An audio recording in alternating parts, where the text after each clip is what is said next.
My journey on the path as a healer and channel began in the spring of the year 1999. I kept seeing the word Reiki everywhere I looked. After about 3 months of seeing this new word, I decided that it was time to investigate it. I found a Reiki master and booked on a course to learn the first level. My 2 boys were young at the time, aged 2 and 4, and although I had my hands full being a mum, I knew that I needed to embark on the path of healing. I fell in love with the Reiki system of healing and eagerly ate up everything I could learn about chakras, healing and energy. I remember when I received my attunements, I kept seeing a white wolf. My teacher explained that this meant I would soon meet my healing guide. I was so excited and thrilled. I had grown up visiting spiritual churches and was aware of mediums such as Doris Stokes, so the thought of being in communication with my own guide was thrilling. I never found out the name of my first guide, but he showed himself as a Chinese man with a long plait and moustache. He stayed with me as a guide until I studied for my Reiki Masters in the year 2000. He then stepped down and a female guide took his place. Her energy was softer, and although I never heard her name, she showed herself as an Earth Mother archetype. This was my first realization that part of my mission was to honor the Divine Feminine and help women through healing and empowerment. I continued to read around the subject of healing and enthusiastically volunteered to give healing to others. I wanted to help as many people as I could. One of my volunteering posts was at a safe haven for female victims of domestic violence. However, I didn't just give them healing sessions, I taught them levels 1 and 2 of Reiki so that they would empower themselves and leave the refuge with a sense of achievement. I had always believed in the presence of angels and archangels, and I had also read books on the subject. One of the first books I read was A Little Light on Angels, written by Diana Cooper. I had heard about angels leaving signs for us, like dropping white feathers for us to find. And when I did my Reiki level 2, I got up from having my last attunement, and lo and behold, there was a fluffy white feather on my seat. My teacher explained to me that it was a sign that I would also start working with angels. How thrilled I was. I loved the thought of being able to communicate with them, and I began to pray and meditate every day, and soon enough I connected with an angelic guide called Jeremiah. He showed himself as a beautiful blue-winged, blonde-haired masculine figure. He worked with me during my sessions and communicated clairaudiently. I heard his soft voice inside my head, and he began to give soothing messages to my clients. I have since established with him that he is from the blue ray of communication. Over time, I continued to develop my healing skills, and bit by bit the angels and divine feminine consciousness would give me more and more techniques to work with. I found myself entering different states of consciousness through my meditation and healing. I felt like I was going into a different state, a state known as trance or overshadowing. My voice would alter when I spoke in this way, and I could not remember what had been said, but often it was reported back to me that the voice was soothing and loving. It sometimes felt masculine, so I knew it was Jeremiah, yet other times it felt feminine. Did I have a new guide? If so, she hadn't introduced herself to me. I realised that I should study and join a group in order to develop this. I wanted to learn to alter this state and be in control rather than not know or understand what was going on. I knew that the guides working with me were pure light, and I had nothing to fear. I also wanted to start my healing or meditation sessions with a prayer, and I asked for protection from Archangel Michael. A lovely friend of mine, Sarah, told me that she had a song title called Marry Me, and she was sure that I should write a song with that title. I then found myself effortlessly channeling beautiful words. I knew it wasn't me, as I wasn't a writer. I was a dancer, a singer, a channel, but not a writer, no way. I then began singing the song during inner child healing sessions, which were visited by Mother Mary. I could feel her presence during the song, and many clients reported feeling being rocked in the arms of an angel. I've since gone on to create a recording of the song, which will be available on my website soon. After this part of my journey, I went into a healing crisis. Suddenly, my life seemed to fall apart, a bit like the tower in the tarot. Everything seemed to crumble around me. I stopped singing and seeing clients for 6 months, but eventually I was ready to embark on the next part of my journey. So in February 2010, I found a spiritual group in North London that I joined, and it was the highlight of my week. How I looked forward to my Tuesday sessions. By the second week, I had mastered getting myself in and out of an altered state of consciousness, and my healing angelic guide stepped in. She advised that she should be called Love, as her real name would be unpronounceable to us humans. The amazing thing is that not only did she speak through me, she sang through me too. I've always loved to sing. I was in a church choir from the age of 7 to 11, and the acclaimed Newham Girl Singers from the ages 11 to 17. I went on to study musical theatre, and later in my 30s I studied jazz. I had performed solo and in groups many times, so singing was what I was comfortable with. It was my passion, my raison d'être.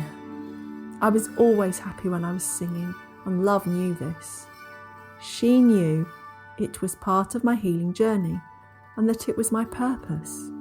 However, stubborn me was still not having it. I'd lost my confidence and was not in the space to be singing again after a trying period of my life the year before. I had not sang for over 6 months. I was given this message by my guide, Love. You love to sing, but are you singing right now, child? When you sing, the angels rejoice, and you will feel lighter. This is because singing balances the brain and takes you out of the constant chatter that you find yourself in. Completely losing yourself in song and sound is deeply healing to you and to others. Sing from within your heart and connect to each and every word that you share. The power of the words within the song tells stories, so it is of the utmost importance that the songs you sing are positive, happy, healing and healthy to mind, heart and soul. So, I decided to take Love's advice. I began to sing from my soul once more. I sang in the car, in the shower, and I incorporated songs at the end of my hands-on healing sessions. I'd sing songs such as Marry Me, Over the Rainbow, The Rose, or Panis Angelicus, to name but a few. I also found that singing was a good way for me to settle myself into my daily connection and meditation. I would then find myself asking questions and receiving answers, so I began to ask for help for others and myself. Slowly, I sang more and more for myself. I always tried to sing at the end of my hands-on healing sessions. If it was an inner child healing, I'd sing in the middle of the session when Marry Me was required. Although I loved my one-to-one sessions, I was also a teacher at heart. I qualified as a school teacher in 1996 and had been running my own dance school since 1993. The angels, however, were calling me to spread the word of their healing and help, so I started holding angel meditations, workshops and weekends. It was during a visit to Ibiza, Spain, where I was to give healing sessions, meditations and talk about angels at a healing day, which was raising money for charity. Everyone there was giving their time and gifts for free. It was during this trip that my healing work was about to change. As my client lay on the couch, I realised that there was no healing coming through. I was connected to the angels, but the energy was not flowing through me. What's going on? I'd done all my usual prayers and preparations. It had been about 5 minutes and still no healing light. Why were they not working with me? Please, angels, what's happening? I silently asked in my mind. Sing in the chakras. Trust us and be guided by us, child. We are with you, was the voice I heard. So I started at the base chakra with the tone ooh and worked my way up to the crown chakra with the tone I. At the end of the session, I waited rather eagerly and nervously for the client's response. I felt like she'd been a bit of a guinea pig, as I'd never done anything like this before. I remember her words quite clearly. She said, I did not feel a thing at the beginning of the session, but when you started to sing, wow, I've never felt anything so powerful or amazing. It felt like I was flying with the angels and was taken to a healing sanctuary. Oh, I want to go back there. So I guess that was the beginning of Angelic Harmony Therapy. I also exchanged sessions with a local Spanish healer who was clairvoyant. I could not speak a word of Spanish, unfortunately, but he told me in his Spanglish that the higher up the chakras I sang, the closer he became to the divine. At the sacral chakra, he saw Mother Mary. At the third eye chakra, he saw Archangel Raphael. And at the crown, he was in pure light in heaven. I continued doing my sessions like this, and 9 out of 10 responses were so positive. However, it's always the one negative response that we remember. One girl told me she felt nothing and that she wanted a spoken channeled healing like before, with my hands on her body. I felt devastated. I asked the angels, what happened? Why did she not receive anything from the session? And why was I feeling so drained and tired? Their response? Dear child, the young lady in question is not yet ready to look closely within her own heart and truth. She is filled with fear and what she may find inside. You have taken on her fear and have been fighting against this resistance. It has been a learning for you. You will now become more aware of whom is ready for this high vibrational healing and whom is still resistant and stuck in the old paradigm. Please keep your faith and heart pure and continue your healing work. Allow us to be your guide.